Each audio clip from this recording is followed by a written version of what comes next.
Welcome back. This is part 2 of the Patreon requested book, The Sealed Nectar. If number 2 uploads before number 1, forgive me. I've been trying to upload it like 3 times. It keeps saying failed. The computer has a brain of its own. And I'm predicting that it'll upload 2 before 1. I don't know why. Okay, so we're on page 40. And we're on this the section called Location and Nature of Arab Tribes. Having increased in number, children of Adnan spread out over Arabia in pursuit of pastures and water. Abdul Qais, together with some tribes of Bakr bin Wail and Tamim, immigrated to Bahrain. Banu Hanifa bin Sa'ib bin Ali bin Bakr went to settle in Hajar, the capital of Yamama.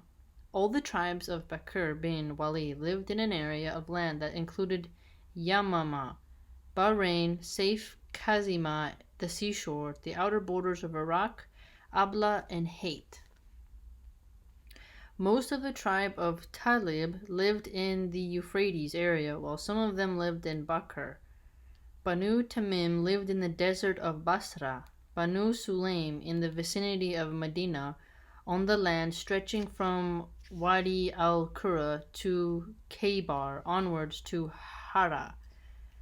Thaqif dwelt in Taif and Hawazin east of Mecca near Autas on the route from Mecca to Basra. Banu Asad lived on the land east of Taima and west of Kufa, while family of Tai lived between Banu Asad and Taima. They were a 5-day walk from Kufa. Imagine having to walk 5 days. Ay, it's hard. Dubain inhabited the area between Taima and Hauran. Some divisions of Kinana lived in Tihama, while some of the Quraysh dwelt in Makkah and its suburbs. The Quraysh remained completely disunited until Qusay bin Khalid managed to rally their ranks on honorable terms, attaching major prominence to their status and importance. Okay, the new section says, Rule and Government among the Arabs. This is on page 42 of my little one.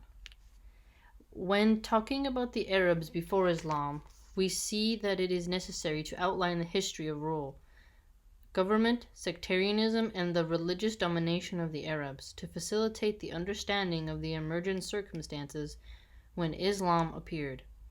When the sun of Islam rose, rulers of Arabia were of two kinds: crowned kings, who were in fact not independent, and heads of tribes and clans, who enjoyed the same authorities and privileges possessed by crowned kings and were mostly independent, though some of them they may have shown some kind of submission to a crowned king.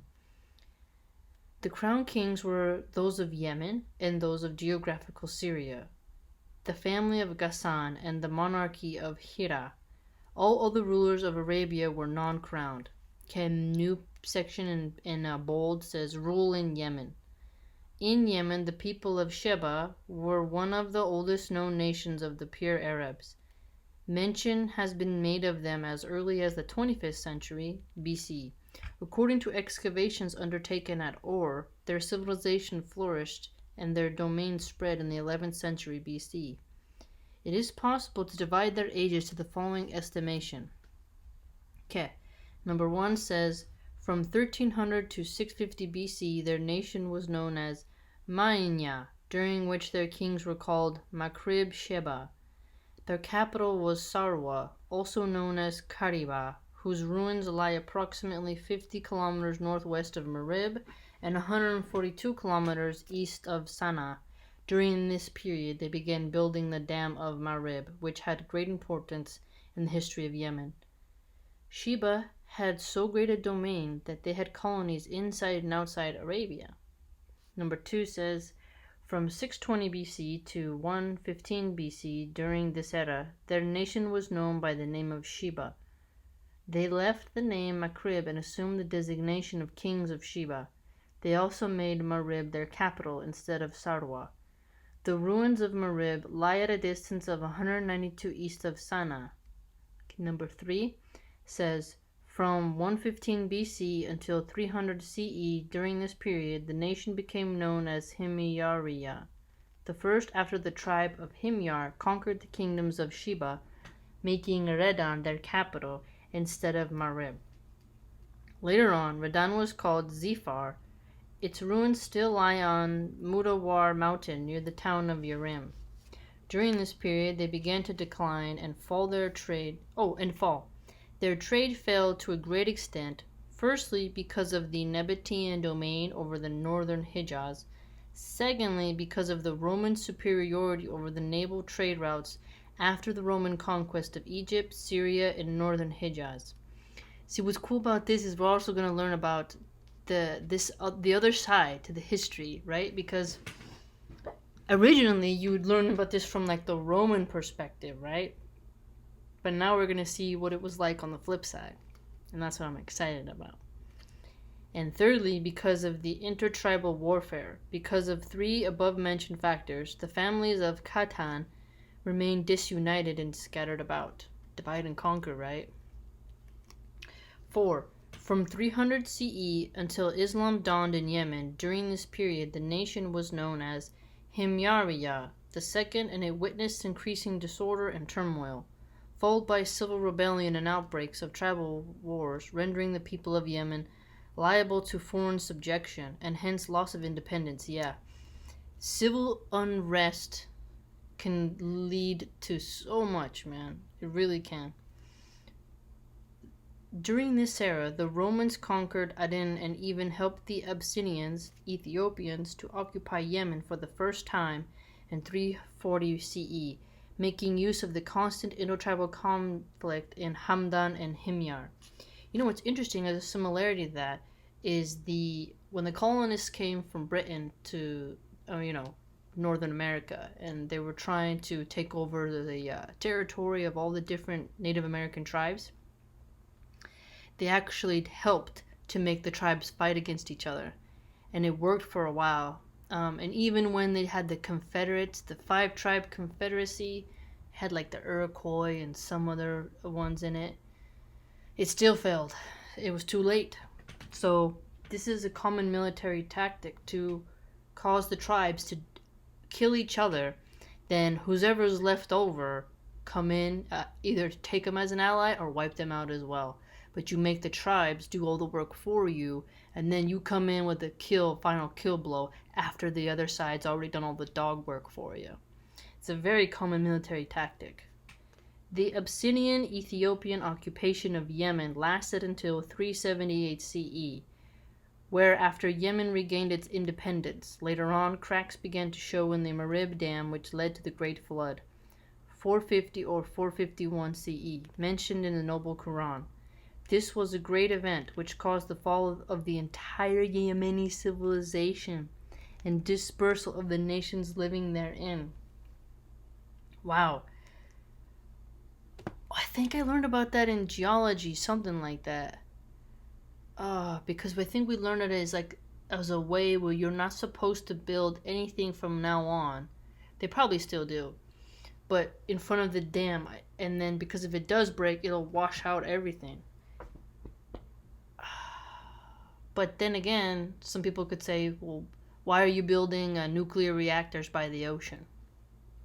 And again, San Francisco, there's apartments on top of the San Andreas earthquake fault line. I've seen it. I've gone and seen the San Andreas fault line, and there's apartments that are not even engineered to be earthquake proof on top of that. And there's no warning sign that says, by the way, you're on top of a fault line. So people can say something about this, right? Like, why would you build in front of a dam? But then you can look at so many other examples. And even in Pompeii, right? There was the Mount Vesuvius, right? When the Italians built their town right next to a volcano, and then it exploded, and the people the ruins are there. So this is a common thing for everybody, right? And then you have Hawaii, right? The whole island is filled with volcanoes, So it's it's interesting. In 523, Dehu Nawas, a Jew, dispatched a great campaign against the Christians of Najran in order to force them to convert to Judaism. I think that's the first time I've ever heard of a Jewish war besides the one today in Palestine, right? That's interesting. I've never heard of this person. I should learn more about that. Having refused to do so, they were thrown alive into a big ditch, where a great fire was set. The Quran referred to this event. Cursed were the people of the ditch. 85:4. This aroused great wrath among the Christians, and especially the Roman emperors, who not only instigated the Abyssinians, Ethiopians, against Arabs, but also assembled a large fleet of 70,000 warriors. 70,000! Oh my gosh! That's so many! Which helped the Abyssinian Ethiopian army to effect a second conquest of Yemen in 525 CE. Bruh, that's so many soldiers. Under the leadership of Ariyat, he was granted rulership over Yemen, a position he held until he was assassinated by one of his army leaders. That is a common theme, right? It's like, wow, like you're a general, right? You get granted over rulership, and someone on your own squad murks you. It's such a common theme. Abraha, who after reconciliation with the king of Abyssinia took rulership over Yemen and later on deployed his soldiers to demolish the Kaaba. Oh, that's the cube. Yeah. And hence he and his soldiers came to be known as the men of the elephant. Men of the elephant. What? You know what's interesting? I wonder why they chose the elephant symbol though, because an elephant comes in, right? And they just bash and ruin everything. And an elephant never forgets, they say. Elephants have a very good memory. And it's really hard, even if you're 10 people, to take down one elephant, especially if he gets you and he has his tusks. He can smush you, he can trample you, he can take his trunk and beat you. I mean, there's a lot of symbolism there. So maybe, because remember they had 70,000 soldiers, right? So maybe because they had such a large force, it was like the damage they did was like a stampede of elephants, maybe. Wow. I'm going to pause it here because I don't want the computer to freeze. Okay, family. We'll pick it up, though. This is cool. We're learning so much already.